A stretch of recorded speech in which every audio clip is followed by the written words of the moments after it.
ચાલો છોકરાઓ, આજનું સેશન આપણે સ્ટાર્ટ કરીએ. આજે આપણે વાત કરવી છે છોકરાઓ, આલ્ડીહાઇડ અને કીટોન માટે સમઘટકતાની વાત કરશું. શેની વાત કરશું? સમઘટકતાની. જો હવે છોકરાઓ આપણે સમઘટકતા શબ્દ બોલીએ તો સમઘટકતા 2 માર્ક્સના પ્રશ્ન તરીકે પણ પૂછી શકાય અથવા તો MCQમાં પણ પૂછી શકાય. તમને કેમ ખબર પડશે કે આ આલ્ડીહાઇડ અને કીટોન છે? તો કે ભાઈ મને એટલે ખબર પડશે કે મને સમાનધર્મી શ્રેણીનું સૂત્ર આવડે છે. સમાનધર્મી શ્રેણીનું સૂત્ર આલ્ડીહાઇડ અને કીટોન માટે કોણ હોય છે? CnH2nO1 આવી રીતે. અને જો આ જ વસ્તુ આપણે છોકરાઓ કાર્બોક્સિલિક એસિડ અને એસ્ટર માટે કરીએ છોકરાઓ, તો એમાં કોણ આવશે? તો કે ભાઈ CnH2nO2. રેડી? તો જો હું આલ્ડીહાઇડ અને કીટોનની વાત કરું તેમાં મને 3 પ્રકારના સમઘટકો મળવાની શક્યતા છે. એક આવશે શૃંખલા, એક આવશે ક્રિયાશીલ સમૂહ, એક આવશે ચલ રૂપકતા. આમની વાત કરીએ તો એક આવશે શૃંખલા, ક્રિયાશીલ સમૂહ અને આંશિક રીતે મેટામેરિઝમ. તો જો હવે તમને પહેલું એક ઉદાહરણ આપ્યું હતું છોકરાઓ, C3H6O1. તો આમાં તમે આલ્ડીહાઇડ અને કીટોન પ્રકારના બનાવો જોઈએ. આલ્ડીહાઇડ અને કીટોન પ્રકારના બનાવો. શું કરશું? તો કે ભાઈ હું 3 કાર્બન વાળો આલ્ડીહાઇડ જોવા જાઉં તો જો આવું લખાય, CH3, CH2, C ડબલ બંધ O અને H. અને 3 કાર્બન વાળો કીટોન કોને કહેવાય? CH3, C ડબલ બંધ O, CH3. આ 3 કાર્બન હોય તો 3 કાર્બનમાં શૃંખલા ન બને. તો હવે તો કે ક્રિયાશીલ સમૂહ, તો કે હા આ રહ્યો. જો આ આલ્ડીહાઇડ છે, આ કીટોન છે. હવે હું ભાઈ આલ્ડીહાઇડની વાત કરું તો આલ્ડીહાઇડનું IUPAC નામ શું છે? બોલો જોઈ. 3 કાર્બન વાળો આલ્ડીહાઇડ છે, કોણ? પ્રોપેનોલ. અને 3 કાર્બન વાળો કીટોન કોણ? પ્રોપેનોન. રેડી? હવે તો કે હવે હું આનું ચલ રૂપકતા બનાવરાવું. શું બનાવરાવું? ચલ રૂપકતા. ચલ રૂપકતા 11માં ટોપિક છે છોકરાઓ. આમ શીખવાડ્યું હતું 11માં તમે વિડીયો જોઈ લેજો. આપણે આમ શીખવાડતા હતા, આમ. એનો મતલબ શું થાય?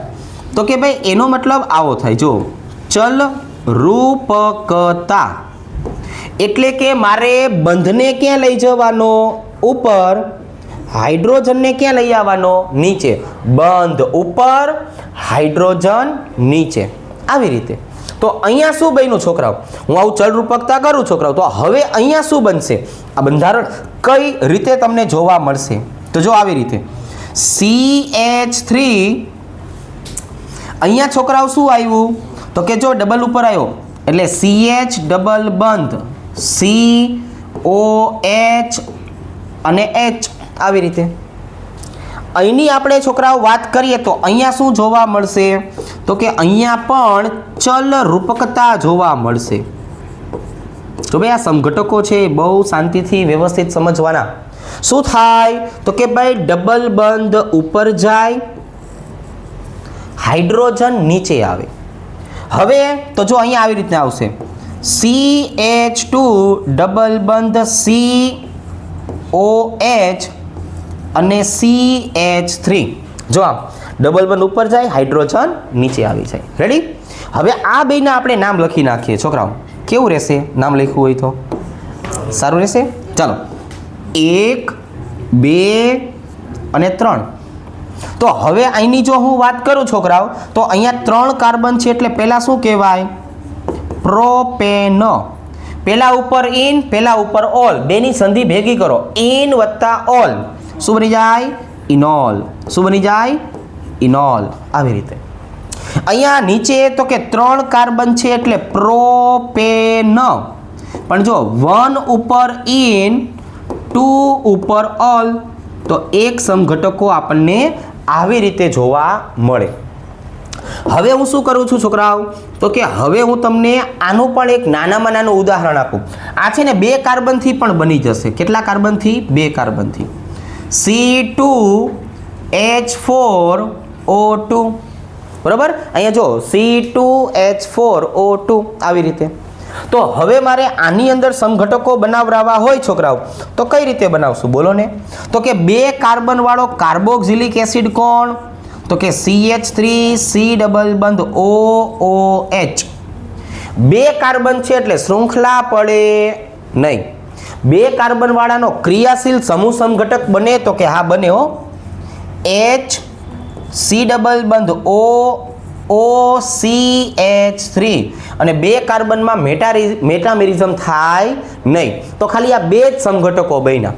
બેના નામ લખવાની વાત છે ભાઈ. ચલો ભાઈ, આ 2 કાર્બન વાળો એસિડ શું કહેવાય? Ethanoic acid. આને ઇથેનોઇક એસિડ કહેવાય. અને 2 કાર્બન છે પણ સાંભળો, આ ગૌણ શૃંખલા કહેવાય. 11મા ધોરણમાં IUPAC નામ આપણે શીખવાડતા હતા. આનું IUPAC નામ બોલો, શું આવશે? મિથાઇલ અને 1 કાર્બન છે મિથેનોએટ. શું આવશે? મિથેનોએટ તરીકે દર્શાવી શકાય. તો આ મેં તમને આનું ઇન્ટ્રોડક્શન આપ્યું. જો આ સમઘટકોનું શું આપ્યું? ઇન્ટ્રોડક્શન, કે આવી રીતના હોય. હવે આમાં થોડુંક આપણે એડવાન્સ ચાલીએ. કઈ રીતે એડવાન્સ? એક ઉદાહરણ વધારીએ. આમાં હવે હું શું કરું છોકરાઓ? 4 કાર્બન. આમાં હું શું કરું છોકરાઓ? 3 કાર્બન. રેડી? પછી એવું એક ઉદાહરણ જે છે એ ઉદાહરણ આપણે શીખીએ. તો હવે અહીંયા જુઓ છોકરાઓ, પાછા આવતા રહીએ. જીવનમાં આગળ વધવું છે ને આપણે હજી. ચલો હવે જો તો એક કાર્બનની સંખ્યા મારે વધારવી છે. તમે રફની અંદર બેઠા બેઠા જે છે સમઘટકો બનાવો ને. હું અહીંયા બોર્ડ ઉપર બનાવું, તમે ચોપડામાં બનાવો. તમને કહું છું હવે. ચાલો, આ મોબાઈલવાળા છોકરાઓ બહુ ડાયા છે. કીધા ભેગું તરત જ જો ચોપડો બોપડો લઈને જ બેઠા છે.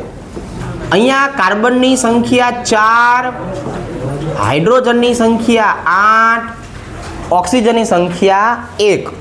ચલો ભાઈ, આ બાજુએ અહીંયા શું કરશું? કાર્બનની સંખ્યા 3, હાઇડ્રોજનની સંખ્યા 6, ઓક્સિજનની સંખ્યા 2. કેટલી? 2. ચલો, તો હવે આપણે આ બધા માટેની વાત કરવી છે. જીરીક. કેટલી વાત કરવી છે છોકરાઓ? જીરીક. હવે જો કાર્બન 4, હાઇડ્રોજન 8, ઓક્સિજન 1, એટલે મને ખબર પડી ગઈ કે આ બાજુનો કાર્યક્રમ કોનો થવાનો છે? આલ્ડીહાઇડ અને કીટોન. શું થશે? આલ્ડીહાઇડ અને કીટોન. ચલો ભાઈ, આ બાજુમાં આની વાત કરીએ તો આને બોલાય કાર્બોક્સિલિક એસિડ ઓબ્લિક એસ્ટર. શું બોલાય? કાર્બોક્સિલિક એસિડ ઓબ્લિક એસ્ટર. આવી રીતે. તો હવે સાંભળો, 4 કાર્બન છે એટલે હું પેલા 4 કાર્બન વાળો શું બનાવું છું? Aldehyde. CH3 CH2 CH2 C double બંધ O અને H. ભેગા શીખતા રહેજો. હવે મેં કીધું હતું કે 3 કરતા કાર્બનની સંખ્યા વધે એટલે તરત જ શૃંખલા પડે. તો હવે આમાં શૃંખલા પાડો. તો કે ભાઈ CH3 CH3 અને અહીંયા શું આવી જશે? C ડબલ બંધ O અને H. જો ભાઈ, 3 કાર્બન કરતા તમે સંખ્યા વધારો એટલે શાખા પડે જ મોટા ભાગે. હવે જો આ 2 આલ્ડીહાઇડના બન્યા. એક બનાવું છું કીટોનનો. એક શું બનાવું છું? કીટોનનો. CH3 CH2 C ડબલ બંધ O CH3. જો આ ત્રીજું કોનું બન્યું છોકરાઓ? કીટોનનું. હવે તો કે હવે અહીંયા ચલ રૂપકતા મારે કરવી છે. અહીંયા મારે શું કરવું છે? ચલ રૂપકતા. સાંભળો, આ ઉદાહરણો શાંતિથી સમજવાની વસ્તુ છે. એટલે અહીંયા હું શું કરું છું? તો કે જો ભાઈ, આપણે હમણાં એવું કીધું કે ડબલ બંધને ઉપર લઈ જાઓ, હાઇડ્રોજનને નીચે લઈ આવો. તો આનો ચલ રૂપકનો સમઘટક કયો બન્યો? તો કે ભાઈ આની જો વાત કરીએ તો આવો બન્યો. CH3 CH2 અહીંયા CH ડબલ બંધ COH અને H. આવી રીતે. રેડી? કોઈને કઈ વાંધા વચકા ખરા? નહીં. અહીંયા ચલ રૂપક સમઘટક કઈ રીતે બનાવું છું? તો કે જો ભાઈ, ડબલ બંધને ઉપર લઈ જાઓ, હાઇડ્રોજનને નીચે લાવો. દર વખતે આ જ કામ કરવાનું. અહીંયા શું આવ્યું? CH3 નીચે આવી જશે છોકરાઓ, CH3. અહીંયા ડબલ બંધ, અહીંયા આવી જશે છોકરાઓ OH અને H. જો દર વખતે એક જ સરખું કામ કરવાનું છે, કંઈ નવું વધારાનું નથી. હવે અહીંયા જુઓ છોકરાઓ, અહીંયા છે ને બે ઓપ્શન આવશે. કેટલા ઓપ્શન આવશે? બે ઓપ્શન.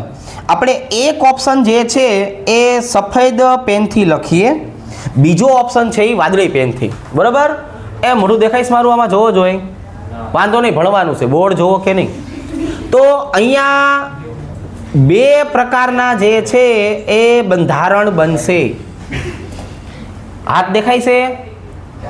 એટલું ઘણું. હવે એક સફેદ કલરની પેનથી હું શું કરું છું? જો આવી રીતે ડબલ બંધ ઉપર, હાઇડ્રોજન નીચે, ડબલ બંધ ઉપર, હાઇડ્રોજન નીચે. ચલો ભાઈ, સફેદ પેનથી કયો જવાબ આવ્યો? CH3 CH ડબલ બંધ COH CH3. આવી રીતે. કેવી રીતે? આવી રીતે.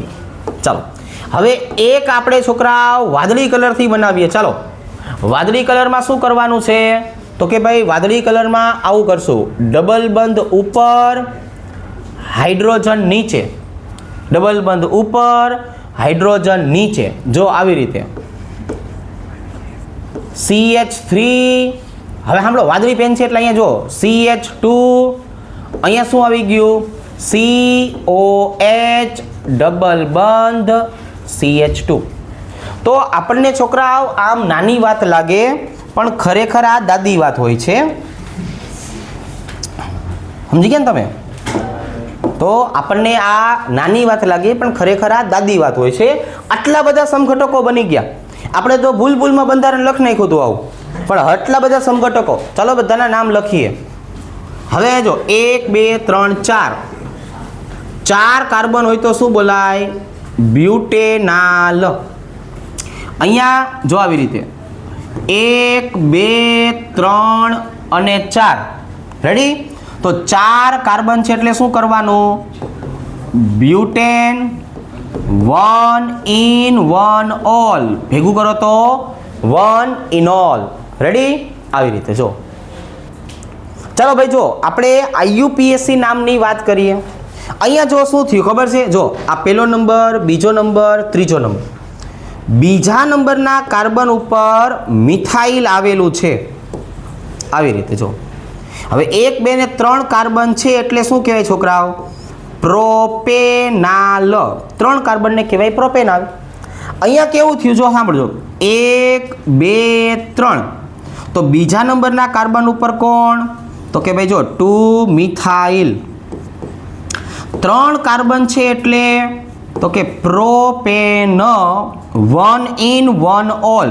જ્યારે સંધિ ભેગી થતી હોય ત્યારે આપણે લખી નાખશું ઇનોલ.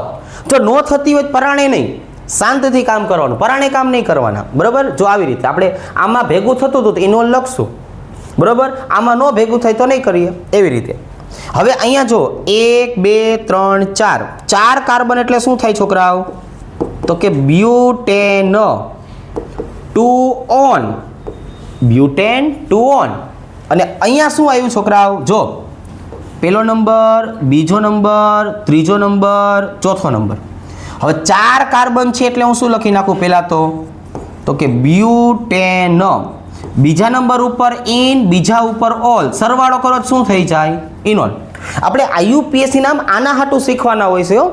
IUPAC કંઈ 1 માર્કનો પ્રશ્ન પૂછાય અને આપણે જવાબ લખીએ એવું ન હોય. IUPAC આના માટે હોય. હવે આ બાજુએ જો કઈ રીતે 1 2 3 4, 4 કાર્બનને શું કહેવાય? તો કે ભાઈ જો 4 કાર્બનને તો બ્યુટેન કહેવાય. બરાબર? અમારા ગામમાં હજી બ્યુટેન જ કહે છે. હવે તો કે પહેલા ઉપર ઇન અને બીજા ઉપર ઓલ. છોકરાઓ સાંભળો ને બધા, આવી રીતે આટલા બધા બંધારણ લખવાના હતા. 1 2 3 4 5 6 અને 7 બંધારણ બની ગયા. ભૂલમાં કેટલા થઈ ગયા છોકરાઓ? 7 બંધારણ બની ગયા. મારે 3 છોકરા થઈ ગયા. હવે આની જો આપણે વાત કરીએ છોકરાઓ, તો આને આવી રીતે આપણે દર્શાવશું. બરોબર છે? જો હવે ઉભા રહેજો, પેલા જોઈ લઈએ. હા બરોબર છે. હવે આમાં બહુ જાજી માથાકૂટ નહીં આવે, 3 કાર્બન છે એટલે શાખા તો ન પડે. CH3 CH2 C ડબલ બંધ OOH આવી રીતે CH3 CH2 C ડબલ બંધ OOH. રેડી? ચાલો હવે આમાં બીજું કાંઈ ન થાય, નો શાખા પડે નો બીજું કંઈ. તો આનો ભાઈબંધ છે એસ્ટર. જો એસ્ટરમાં શું કરીએ, પહેલાં છે ને અહીંયા હાઇડ્રોજન જ રાખવાનો એટલે કોઈ દી ભૂલ જ ન પડે. જો આમ પહેલાં હંમેશા હાઇડ્રોજનથી ચાલુ કરો તો કોઈ દી ભૂલ જ ન પડે. હવે એક કાર્બન અહીંયા આવી ગયો, કેટલા વધ્યા? હજુ 2. તો 2 કાર્બન હોય તો CH2 CH3, તો CH2 CH3. હવે એક કાર્બનને આ બાજુ લઈ આવો તો કેટલા થઈ ગયા? તો કે જો CH3 C ડબલ બંધ OCH3 આવી રીતે. શું કર્યું? એક કાર્બન આ બાજુ લઈ આવ્યો. ક્રિયાશીલ સમૂહની આજુબાજુ કાર્બનની સંખ્યામાં આડા અવળું કરીએ તો એને મેટામેરિઝમ કહેવાય. એટલે આ આંશિક રીતે મેટામેરિઝમનું ઉદાહરણ છે. તો આનું IUPAC નામ બોલો. ચાલો ભાઈ, 3 કાર્બન છે, 3 કાર્બનને શું બોલાય? Propanoic acid. આને શું બોલાય? Propanoic acid. હવે અહીંયા જો આ ગૌણ શૃંખલા છે, ગૌણ શૃંખલાને શું કહેવાય? ઇથાઇલ. આ ગૌણ શૃંખલાને શું કહેવાય? ઇથાઇલ. એક કાર્બન છે એટલે મિથેનોએટ. એક કાર્બન છે એટલે શું કહેવાય? મિથેનોએટ. અહીંયા એક જ કાર્બન છે, શું કહેવાય? મિથાઇલ. મિથાઇલ. 1 અને 2 છે એટલે શું બોલાય? ઉભા રહેજો. ઇથેનોએટ. શું બોલાય? ઇથેનોએટ. ચાલો, તો આવી રીતના છોકરાઓ સમઘટકો બને છે. તમને પૂછાય તો આવડવું જોઈએ. રેડી? ચલો, ઉડતી નજર એક વખત નાખો. ના, ચાલો ભાઈ, ચાલો ચાલો ચાલો, આટલી વસ્તુ પૂરી કરી નાખી. હવે તમારે શેની વાત કરવાની છે છોકરાઓ? તો કે હવે આપણે વાત કરવાની છે કાર્બોનિલ સમૂહનો સ્વભાવ. પછી આપણે આની બનાવટ ચાલુ કરીએ. કાર્બોનિલ સમૂહનો સ્વભાવ. કાર્બોનિલ છોકરાઓ કેવા હોય એની આપણે થોડી ઘણી વાતો કરીએ, એની થોડી ઘણી ચર્ચા કરીએ. ચાલો, તો કાર્બોનિલ કાર્બન જે છે એના વિશે આપણે પહેલા જ લેક્ચરમાં સમજાવેલું કે આ હંમેશા દ્વિબંધથી જોડાયેલા હશે. રેડી? ચલો, અહીંયા આપણે લખીએ છીએ R, અહીંયા લખીએ છીએ R1. હાઇડ્રોજન અથવા કાર્બન કોઈ પણ લઈ શકાય એટલે આપણે હું આનો મતલબ નથી કાઢતો. હવે આપણને શું ખબર પડી છોકરાઓ? તો કે હવે આપણને એવી ખબર પડી કે આની અંદર તો તમે જો દ્વિબંધ દેખાય છે, ગમે ત્યારે દ્વિબંધ દેખાતા હોય એટલે સ્વાભાવિક વસ્તુ છે sp2 સંકરણ થાય. અને આકાર કયો બનશે? sp2 સંકરણ તો થાય, પણ આકાર કયો બને? તો કે ભાઈ સમતલીય ત્રિકોણાકાર. બરાબર? કયો થાય? સમતલીય ત્રિકોણાકાર. જો એટલે હું આનું બંધારણ તમને દર્શાવું તો જો આવી રીતના છે. દેખાય છે પીળા કલરનું જે છે ત્રિકોણ બનતું હોય એવું. એટલે આ થઈ ગયો સમતલીય ત્રિકોણાકાર. હવે આની અંદર મારે બીજું શું યાદ રાખવાનું છે? તો કે ભાઈ આની અંદર મારે બીજું આ યાદ રાખવું છે કે આમની વિદ્યુત ઋણતા કઈ રીતની હોય. જો વિદ્યુત ઋણતા છે ને બહુ અગત્યનો મુદ્દો છે છોકરાઓની. વિદ્યુત ઋણતા કઈ રીતની હશે? તો કે ભાઈ કાર્બનની વિદ્યુત ઋણતા 2.5, ઓક્સિજનની વિદ્યુત ઋણતા કેટલી છોકરાઓ? 3.5. રેડી? તો હવે જ્યારે પણ તમને કાર્બોનિલ આપેલો હોય ને તો દર વખતે શું થશે?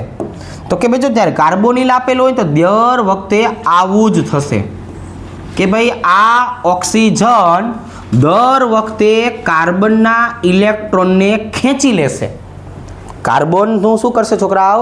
દર વખતે ઇલેક્ટ્રોન ખેંચી લેશે. એટલે જ્યાં તમને ઓલો ઓક્સિજન દેખાય છે ને એ ઓક્સિજન દર વખતે માઇનસ ડેલ્ટા આવશે અને કાર્બન દર વખતે પ્લસ ડેલ્ટા બની જશે. માઇનસ ને પ્લસનો મતલબ શું થાય? જો મેં શું કીધું?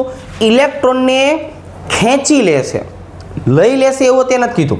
તો એના કારણે આ ઓક્સિજન આંશિક ઋણ વીજભારિત હશે.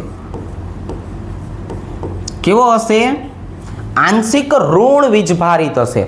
અને કાર્બન કેવો હશે? કાર્બન તો કે ભાઈ કાર્બન હશે આંશિક ધન વીજભારિત. જો કાર્બન કેવો બની જશે? આંશિક ધન વીજભારિત. આ કાયમ હોય તો કે આ કાયમ હોય. તો જ્યારે પણ આ વસ્તુ કાયમ આવેલી હોય ને છોકરાઓ, કાયમ, ત્યારે એને બોલવામાં આવશે છોકરાઓ દ્વિધ્રુવીય. આખે આખો હવે કાર્બોનિલ સમૂહ કેવો બની ગયો જોવો જોઈ. તો કે ભાઈ કાર્બોનિલની હું વાત કરું ને તો કાર્બોનિલ દ્વિધ્રુવીય બની જાય છે. કેવો બની જાય છે? દ્વિધ્રુવીય બની જાય છે. કાર્બોનિલ કેવો બની જાય છે? દ્વિધ્રુવીય. એટલે ગમે ત્યારે હવે આપણને કહે કે કાર્બોનિલ કાર્બનનો સ્વભાવ કેવો, તો શું કહેવાનું? દ્વિધ્રુવીય છે. આવું વાન્ડરવાલ્સે કીધું હતું, હું નથી કહેતો. કોને કીધું હતું છોકરાઓ? વાન્ડરવાલ્સ પ્રમાણે દ્વિધ્રુવીય દ્વિધ્રુવીય આકર્ષણ વધારે જોવા મળે છે. રેડી? હવે એમાંય પાછું મારે તમને આલ્ડીહાઇડ અને કીટોન બે સમજાવવા હોય તો કે સમજાવી શકાય ને. કઈ રીતે સમજાવી શકાય? સાંભળજો. હવે હું અહીંની જો વાત કરું તો કીટોનનું બંધારણ કેવું હશે? તો કે કીટોનનું બંધારણ આવું હશે. આલ્ડીહાઇડનું બંધારણ કેવું હશે છોકરાઓ? તો કે ભાઈ આલ્ડીહાઇડનું બંધારણ આવું હશે. જો એ આમ. તો આનો પાછો મતલબ એવો થયો, આ આર ની હું વાત કરું છોકરાઓ તો આર એટલે આલ્કાઇલ શૃંખલા કહેવાય. આ આર એટલે કોણ કહેવાય છોકરાઓ? તો કે ભાઈ આર એટલે આલ્કાઇલ શૃંખલા કહેવાય. જો શાંતિથી ભણો. આને આલ્કાઇલ શૃંખલા કહેવાય. આલ્કાઇલ શૃંખલાના ઉદાહરણ આવડે છે? તો કે હન, મિથાઇલ, ઇથાઇલ, જો આવા બધા. તો આમની પાસે શું હોય? આલ્કાઇલ શૃંખલા મેં આવું લખ્યું તો આમની પાસે શું હોય? આમની પાસે આલ્ફા હાઇડ્રોજન હોય. શું હોય? Alpha hydrogen. એ આલ્ફા હાઇડ્રોજનના કારણે શું કરી શકે? ઇલેક્ટ્રોનનું દાન કરી શકે. શું કરી શકે? ઇલેક્ટ્રોનનું દાન. આની પાસે જો હાઇડ્રોજન જ છે. તો હવે પાછું વધારાનું સાંભળો. તો ઇલેક્ટ્રોનનું દાન કીટોનની વાત કરીએ તો જો બે બાજુથી થશે. દેખાણું? બે બાજુથી. અને આલ્ડીહાઇડમાં કેટલી બાજુથી થયું? એક જ બાજુથી. તો આ બેનો કઈ મતલબ નીકળો તો કે હા, હવે તમે જો પાછી ધ્રુવીયતાની સરખામણી કરો તો ધ્રુવીયતામાં શું આવશે? તો કે કીટોન વધુ ધ્રુવીય છે. આ શબ્દને યાદ રાખજો. રાસાયણિક અને ભૌતિક બે ગુણધર્મમાં આપણે આ શબ્દ ઉપર ભાર આપશું. અને આલ્ડીહાઇડ કેવો છે છોકરાઓ? ઓછો ધ્રુવીય. જો અત્યારે આ બધું સમજાવું છું, આ બધું લખાવડાવું છું, યાદ રાખજો. ભૌતિક ગુણધર્મ અને રાસાયણિક ગુણધર્મમાં કીટોન અને આલ્ડીહાઇડની જ્યારે પણ સરખામણી કરવાની થાય ત્યારે આ બે શબ્દોને યાદ રાખવાના છે. રેડી? ચાલો. તો કાર્બોનિલનો સ્વભાવની વાત કરીએ તો કાર્બોનિલના સ્વભાવમાં આપણે શેના ઉપર ધ્યાન રાખ્યું હતું? તો કે ભાઈ ખાસ તો વિદ્યુત ઋણતા. જો તમે કાંઈ નથી કરતા તો આ વિદ્યુત ઋણતાના કારણે કાર્બોનિલ હંમેશા કેવો? દ્વિધ્રુવીય બની જશે. કેવો બની જશે? દ્વિધ્રુવીય. રેડી? અને વધારે ધ્રુવીય કીટોન, ઓછો ધ્રુવીય આલ્ડીહાઇડ. હવે માની લો કે ના તમારે કંઈક કામ કરવું છે, પ્રક્રિયા કરવી છે, તો જો તમે પ્રક્રિયા કરવા માંગતા હોય તો પાછું સમજાવો કે કાર્બોનિલ હંમેશા મોટા ભાગે કેવી રીતે પ્રક્રિયા આપશે. તો જો આપણે આવી રીતે દર્શાવશું આર સી ડબલ બંધ OR1. હું આની પ્રક્રિયા જે છે એ આવા ઘટક સાથે કરું છું કે ભાઈ આપણી પાસે તમે સિમ્પલ સમજો A+ અને B- છે. બરાબર? તમે કોઈ A+ B- નામનો ક્રિયાશીલ સમૂહ લાવો છો, પરમાણુ લાવો છો, અણુ લાવો છો. તો હવે આપણને ખબર પડી ગઈ કે આમાં બંધના ઇલેક્ટ્રોન કઈ દિશામાં ખેંચાય. તો કે જો પ્રક્રિયા કરવી હોય તો સ્વાભાવિક રીતે ઓક્સિજન માઇનસ બનશે, કાર્બન પ્લસ બનશે. જો આવું થયું. હવે તો કે ભાઈ જો આનો મતલબ પાછો આવો થયો ને હવે તો કે oxygen minus carbon plus, carbon સાથે કોણ જોડાય, ઓક્સિજન સાથે કોણ જોડાય, બોલો. R, અહીંયા R લખું છું, અહીંયા R1 લખું છું, બરાબર. તો હવે કાર્બન પ્લસ હતો એટલે એની સાથે યાદ રાખજો હંમેશા બી જોડાવા જ આવશે. કાર્બન સાથે બી એટલે કોણ, માઇનસ. માઇનસ વાળો ઘટક હંમેશા કાર્બન સાથે જ જોડાશે. અને તો કે હવે જો હું એની વાત કરું તો ઓક્સિજન સાથે કોણ જોડાશે, હંમેશા પોઝિટિવ ચાર્જ વાળો એ જોડાશે. તો રાસાયણિક પ્રક્રિયા આવશે ને આટલી જ છે. જો આ હું તમને રાસાયણિક પ્રક્રિયા અને ભૌતિક ગુણધર્મ છે એની ટૂંકી માહિતી અત્યારથી જ આપી દઉં છું. એટલે જેવો આપણે ટોપિક ચાલુ કરીએ કે નહીં એટલે તમને ટોટલી માહિતી મળી જાય કે આમાં કઈ રીતે પ્રક્રિયા થતી હશે, બરાબર. કઈ રીતે પ્રક્રિયા થતી હશે એ તરત જ તમને જે છે એ સમજાઈ જાય. તો આની જો આપણે વાત કરીએ તો કાર્બોનિલ સમૂહનો સ્વભાવ અને એમાં ભૌતિક અને રાસાયણિક ગુણધર્મ કઈ રીતના હોય એની મેં માહિતી આપી. જો ઉડતી નજરે એક વખત નજર નાખો જોઈએ તો આજે આપણે આ વસ્તુ ઉપર થોડુંક વધારે એવું ધ્યાન રાખ્યું. તો આજનો દિવસ કેવો રહ્યો છોકરાઓ કે તમને MCQ પૂછાય ને તો MCQ માટે તમારે સમજવાનું છે. તો MCQમાં જે કાંઈ પણ પૂછાય એ આટલું રહેશે. રેડી? ચલો હવે નેક્સ્ટ લેક્ચરમાં આપણે આલ્ડીહાઇડ અને કીટોનની બનાવટની વાત કરશું. શેની વાત કરશું આપણે? આલ્ડીહાઇડ અને કીટોનની બનાવટની વાત કરશું.